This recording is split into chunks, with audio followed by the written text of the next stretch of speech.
The conversation now, national security analyst, retired Marine Corps intelligence officer Hal Kempfer. Hal, thank you so much for hopping on for this breaking news. So this is now the second deadly shooting involving federal agents in recent weeks. The Trump administration up to this point has said, rhetoric from public officials, it's leading to this violence. And if you would just let us into your jails, we've heard this time and time again from the border czar, Tom Homan, we wouldn't have to be roaming the streets doing these types of operations. What are your thoughts on some of those claims? Kelly, my thoughts are we might be at a strategic inflection point in terms of what's going on from a White House standpoint. President Trump, of course, has already threatened more than once about imposing the Insurrection Act. My understanding is the White House made some comments about it that where he basically said that what Governor Walz was saying, what the mayor of Minneapolis was saying, was basically, quote, inciting an insurrection, unquote.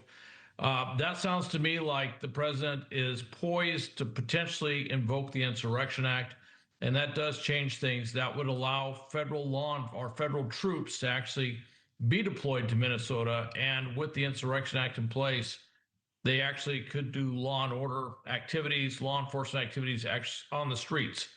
And that would be a huge shift. That would be similar to kind of what we've seen earlier, sort of what we saw in Washington, D.C., but obviously the mayor of Minneapolis and the governor of Minnesota do not want to see that at all. And it does set up a potentially politically precarious situation, but also a very dynamic situation on the streets of Minneapolis. Right. Dynamic to know. Also, there are concerns about escalation all at the same time. So what do you see as the impact of those troops being sent in? Well, initially, based on what I'm seeing so far, and of course, as we see in this scene, a lot of protest activity, setting up barricades. This is getting close to the stuff you kind of see, obstructing federal law enforcement.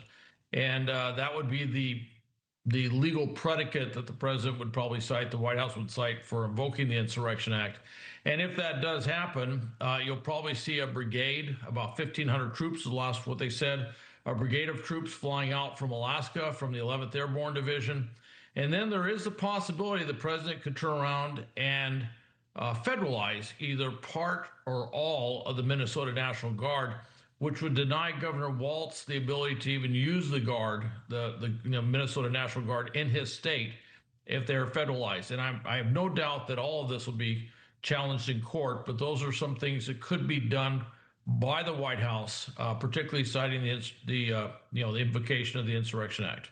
Right. And the president at this hour, or the administration as a whole, the DOJ, launching this investigation into Governor Walz, also Minneapolis Mayor Frye. And I'm curious, Hal, of your thoughts on this, because the governor did post to X in recent hours that Minnesota's had it, that this is sickening.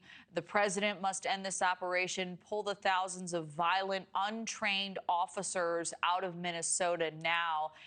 And obviously, this death is a tragedy, but what are the ramifications of this sort of rhetoric, calling these officers violent and untrained as you see it? We have about 20 seconds left. Yeah, I just want to point out they're neither intrinsically violent nor untrained. And I hear this untrained thing a lot from a lot of different points. They went to the Federal Law Enforcement Training Center. They went through a curriculum of training. They were all selected to go there. Many of them are veterans who have had a lot of military training. Many of them come from other types of law enforcement, whether corrections or sworn officers. So this idea that they're untrained, it seems to be a narrative, and putting out that narrative, which is implicitly false, I think adds a lot of fuel to the fire, if you will, which eventually could lead to the imposition or the invoking of the Insurrection Act. Well, I certainly appreciate that context, Hal. Always great to see you. Thank you. Thank you, Kelly. Thank you for watching. Subscribe below and download our NewsNation app right now on your phone, and you will get fact-based, unbiased news for all Americans.